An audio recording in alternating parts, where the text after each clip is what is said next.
हनुमान जयंती की बहुत बहुत बधाई व अभिनंदन आप सभी को।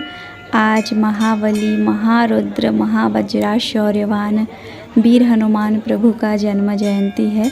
तो हम लोग गए थे प्रभु का दर्शन करने के लिए, साथ में माता रानी की भी दर्शन करने का सौभाग्य मिला, क्योंकि चैत्र नवरात्रों के वजह से माता रानी को भी वहाँ पे स्थापना किया गया है।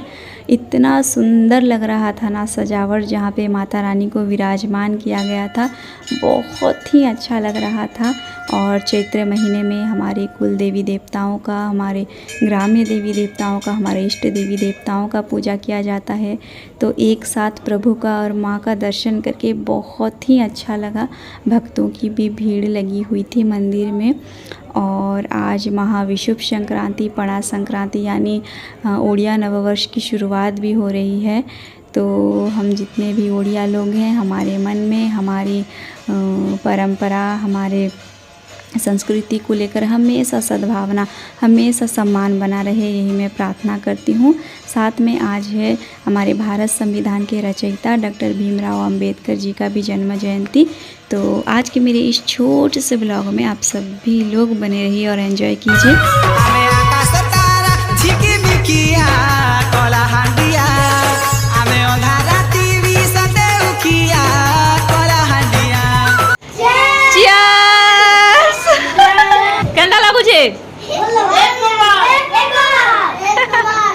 आज है डोरू का birthday, happy birthday to you. और आज ही के दिन ये हमारे फैमिली में पधारा था। हमारे घर का सबसे बड़ा बेटा है ये, मेरा सबसे बड़ा बेटा है ये, देखिए। हेलो एवरीवन, सभी बड़ों को मेरे सादर प्रणाम, छोटों को बहुत बहुत आदर के साथ आप सबको स्वागत करती हूँ अपने वीडियो में। उम्मीद करती हूँ आप सभी लोग अच्छे होंगे। तो आप सबको बहुत बहुत बधाई। आज है महाविषुव संक्रांति, जिसको हम लोग पणा संक्रांति भी बोलते हैं। वैसे आज बहुत ही विशेष दिन है। आज डॉक्टर भीमराव अंबेडकर का जन्मदिन है, जिनको हम लोग हमारे संविधान, भारत संविधान के पिता कहते हैं और प्रणेता कहते हैं, फाउंडर कहते हैं। और साथ में हमारे आराध्य प्रभु हनुमान का जन्मदिन भी है, जन्म जयंती है आज। बहुत ही महत्वपूर्ण दिन है। तो हम ओड़िया लोग इसको महाविषुव संक्रांति, पणा संक्रांति बोलते हैं। हमारा ओड़िया नववर्ष शुरू होता है आज से। तो हम लोग जो होते हैं ना ओड़िया हिंदू जो, वो ऐसे तिथि बारों का बहुत ही ख्याल रखते हैं। तो जो विषुव संक्रांति का महत्व है वो उतना मुझको मालूम नहीं, बस थोड़ा थोड़ा मालूम है। जैसे कि हमारा जो विश्व है ना, हमारा पृथ्वी, तो उसमें जो दो पोल हैं, नॉर्थ पोल, साउथ पोल, जिसे हम मेरू कहते हैं, वैसे तीन रेखाएं हैं, कर्कट, मकर और विषुव। तो विषुव रेखा जो है वो बीच में पड़ता है। तो हम सभी जानते हैं हमारा जो पृथ्वी है वो परिक्रमा करते हुए सूरज की परिक्रमा करती है, मतलब खुद परिक्रमा करते हुए सूरज के चारों ओर परिक्रमा करती है। तो जैसे ही विषुव रेखा तक सूर्य पहुंचते हैं, उस दिन को विषुव संक्रांति कहा जाता है। मतलब आज का दिन, जैसे हर रेखा तक, मकर रेखा तक पहुंचते हैं सूर्य तो मकर संक्रांति कहते हैं। जैसे कर्कट रेखा तक पहुंचते हैं तो कर्कट संक्रांति कहते हैं, कर्क संक्रांति। वैसे विषुव रेखा तक पहुंचे आज, तो इसलिए विषुव संक्रांति, महाविषुव संक्रांति बोला जाता है। आज से जो सूर्य का जो ताप है वो बहुत तेज होने वाला है, बहुत तेज। तो इसी वजह से लोग शरबत बना बना कर पीते हैं पूरे गर्मी का महीना। इसको हम लोग पोणा बोलते हैं। तो बहुत सारे शरबत, जैसे मिश्री का शरबत और दही का शरबत और आम का शरबत, ऐसे बहुत सारे शरबत पिया जाता है। तो खास करके बेल का शरबत भी बनाया जाता है, उसी को हम लोग खास करके पणा बोलते हैं। आज के दिन वो विशेष रूप से बनाया जाता है। और हमारे जो आराध्य हैं प्रभु श्री जगन्नाथ, उनके यहाँ भोग भी लगता है। और एक मान्यता है जो पूर्व उड़ीसा में ज़्यादातर लोग मानते हैं, उसको मतलब जो हमारा तुलसी का पौधा होता है जिसमें हम पानी देते हैं तुलसी माता को, उसमें एक घड़ा बांध दिया जाता है ऊपर उस तुलसी के पेड़ में ही, और उस घड़े में पानी दिया जाता है। उस घड़े में एक छोटा सा होल किया जाता है और उस होल से होकर पानी मतलब धीरे धीरे करके बूंद बूंद करके और पौधे में गिरता है। तुलसी माँ का जो पौधा है ना उसमें गिरता है। तो तुलसी का जो पौधा है वो सूखता नहीं है, क्योंकि अभी गर्मी बढ़ जाएगा ना, विषुव संक्रांति के बाद गर्मी बहुत बढ़ जाती है, सूरज बहुत तेज हो जाते हैं, क्योंकि हमारा जो विश्व का जिस हिस्से में हमारा भारत आता है ना उस हिस्से की तरफ अभी सूरज टर्न कर रहे हैं, तो गर्मी हमारे यहाँ भी बहुत बढ़ने वाला है। इसलिए तुलसी का पौधा कहीं सूख ना जाए बोल के उसमें घड़ा बांध के पानी दिया जाता है, छेद किया जाता है उसमें छोटा सा, ताकि तुलसी का पौधा मरे ना बोल के। इसका ये मान्यता है कि तुलसी माँ शीतल रहेंगे तो पूरा विश्व शीतल रहेगा। भगवान अगर शीतल रहेंगे ना तो वो अपने आंचल में पूरे विश्ववासी को ढककर शीतल रखेंगे बोल के यह मान्यता है। पूर्व उड़ीसा में ज़्यादा करके ये बोला जाता है। और आज हनुमान जयंती भी है, हमारे आराध्य प्रभु हनुमान जी का, बजरंगबली का जन्म जयंती है आज, बहुत ही शुभ दिन है। तो हमारे शहर में जगह जगह पे शरबत दिया जा रहा है, पूरे शहरवासियों को शरबत दिया जा रहा है। जितने भी मंदिर है या फिर किसी अनुष्ठान के वॉलंटियरशिप में हर जगह शरबत दिया जा रहा है। मैं भी अभी 2-3 जगह शरबत पीकर आई हूँ और अभी मैं भी बनाने वाली हूँ शरबत, जो बेल का शरबत होता है ना वो बनाने वाली हूँ मैं। आज विषुव संक्रांति, पणा संक्रांति के अवसर पर मेरे आराध्य प्रभु हनुमान प्रभु के जन्म जयंती के अवसर पर, तो आप सभी लोग बने रहिए आज मेरे इस छोटे से ब्लॉग में। और आज हमारा डोरू का बर्थडे भी है, आज ही के दिन वो हमारे घर पधारा था। तो 12:58 पर उसका जन्म हुआ था, यानी 1 बजने के लिए 2 मिनट बाकी था और वो पैदा हुआ था। तो आप सभी लोग बने रहिए मेरे इस छोटे से व्लॉग में। मैं आपको दिखाती हूँ मैं शरबत बनाने के लिए क्या क्या लेके आई हूँ। ये बेल एक्चुअली मैंने 2 बेल है मेरे पास, और यहाँ पे रखा है मैंने ये नारियल, केला है और संतरा थोड़ा सा लिया था, अंगूर भी है और मैंने काजू भी थोड़ा सा लिया है। मतलब जो जो चीज़ लगता है ना शरबत बनाने के लिए मैंने वो सब लिया है थोड़ा थोड़ा। आज पणा संक्रांति के अवसर पर मैंने सोचा कि बच्चों के साथ पणा संक्रांति सेलिब्रेट करती हूँ। बच्चे मन के सच्चे, उनके मन में कोई भी छल कपट नहीं होता है, इसलिए मुझे बच्चों के साथ वक्त बिताना बहुत अच्छा लगता है। कभी कभी परेशान हो जाती हूँ, इतनी बदमाशियाँ करते हैं, इतनी शरारत करते हैं जो संभालना ही मुश्किल हो जाता है। फिर मैं डांट भी लगाती हूँ। उसके बाद मुझे मेरी बचपन की बातें याद आ जाती है, मेरा बचपन याद आ जाता है मुझको। मैं खुद बहुत शरारती थी, बहुत बदमाशियाँ करती थी। ये लोग तो फिर भी मुझसे थोड़ा कम ही शरारत करते हैं। फिर ये सोचकर मुझे बहुत हंसी आती है। और बच्चे लोग आते हैं तो घर में थोड़ी सी रौनक भी आती है। मेरा बच्चा भी उनके साथ खुश होकर खेलता है, इसलिए आज का दिन बच्चों के साथ शरबत पीने का दिन है। जैसा भी होगा इसका टेस्ट वो लोग कमी नहीं निकालेंगे, बस खुश होकर पिएंगे।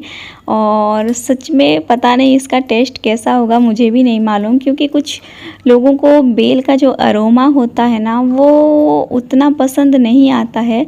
मैं जब छोटी थी तो मुझे भी इसका अरोमा उतना अच्छा नहीं लगता था। हम जहाँ पे रहते थे वहाँ पे पास में ही बहुत बड़ा बेल का पेड़ था, तो गर्मियों के सीज़न में पके हुए बेल मिलते थे। थोड़ी सी हवा आती थी तो सारे पके हुए बेल अपने आप ही गिर जाते थे, और बेल खाने वाले जी भर के बेल खाते थे। घर वाले कभी कभी मुझे भी फोर्स करते थे कि बेल थोड़ा सा खाओ, पेट ठंडा रहेगा बोलकर, लेकिन इसका अरोमा मुझे उतना पसंद नहीं आता था। खैर आज तो बच्चों को पिलाकर ही रहूँगी, चाहे इसका टेस्ट जैसा भी आए, ज़ोर ज़बरदस्ती करके भी उनको मैं पिलाऊँगी।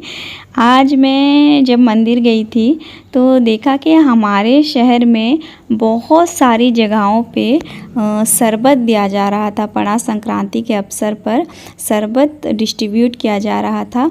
बहुत सारे युवा मंच, बहुत सारे ऑर्गेनाइजेशन, बहुत सारे राम भक्त, हनुमान भक्त पूरे शहरवासियों को शरबत सर्व कर रहे थे। तो मैंने भी पिया, बहुत अच्छा लगा और मैंने सोचा कि मैं भी घर जाकर बनाऊंगी बोल के। तो उनमें जो जो इंग्रेडिएंट्स डाले हुए थे ना, मैं वो सब थोड़ा थोड़ा लेकर आई। तो सबसे पहले मैंने नारियल को कद्दूकस कर लिया, क्योंकि कद्दूकस करने से थोड़ा सा अच्छा लगेगा, ज़्यादा अच्छा लगेगा बोलकर। तो नारियल को पहले कद्दूकस कर लिया। उसके बाद मुट्ठी भर काजू लिया मैंने, उसको भी छोटा छोटा करके काटा। और फिर अंगूर लिया, तो अंगूर को भी बीच में से 2 पीस 3 पीस करके ऐसा करके मैंने काटा। और आजकल एक अंगूर वाला न्यूज़ वायरल हो रहा है, जैसे अंगूर को अगर हम धोकर खाते भी हैं, मतलब अच्छे से नहीं धोते हैं ना, तो गला में दर्द होता है बोलकर।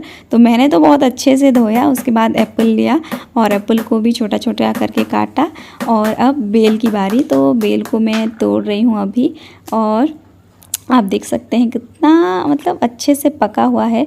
तो एक बेल जो था ना, ये बहुत अच्छा निकला और दूसरा वाला बेल थोड़ा सा ख़राब हो गया था। थोड़ा सा नहीं, एक्चुअली अंदर फंगस लग गए थे शायद ये, तो मैंने इसको अलग कर दिया, मतलब एक ही बेल लिया। और बच्चे तो बहुत सारे हैं और एक बेल में अभी कैसे एडजस्ट होगा ये समझ में नहीं आ रहा था, क्योंकि मैंने 2 बेल लिया था।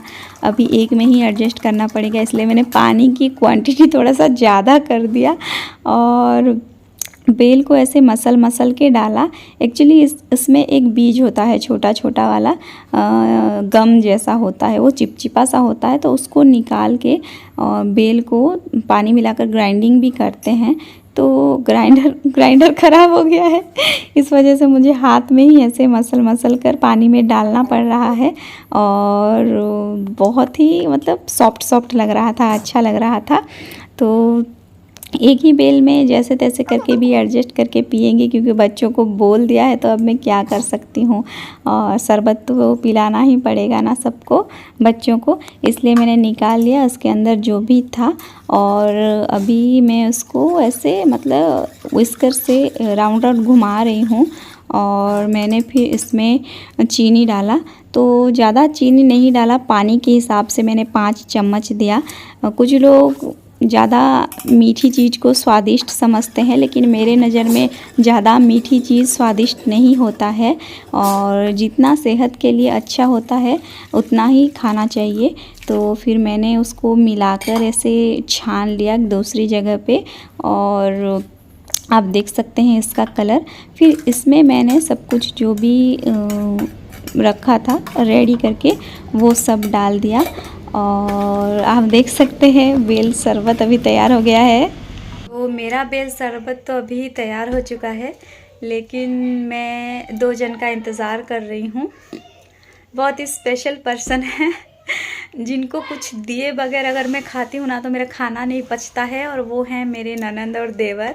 मैं कुछ भी बनाती हूँ, जितना घटिया जितना बकवास भी हो ना, वो दोनों मेरा तारीफ़ करते ही हैं। तो मैं उनका इंतज़ार कर रही हूँ अभी। और पहले बच्चे लोगों को सर्व कर दूँगी, उसके बाद ओ केक, हाँ खोए दे। डोरू मेरे लिए केक लेके आया है।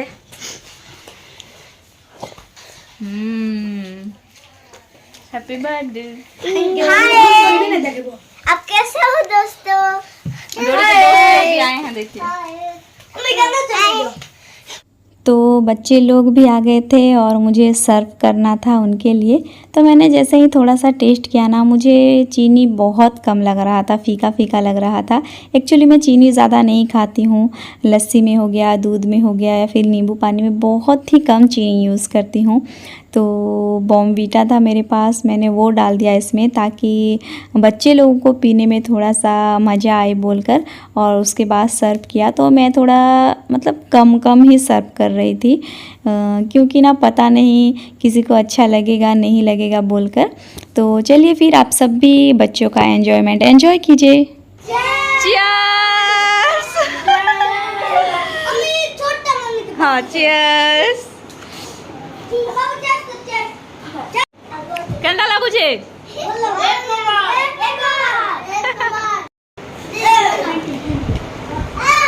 तो हम लोग अभी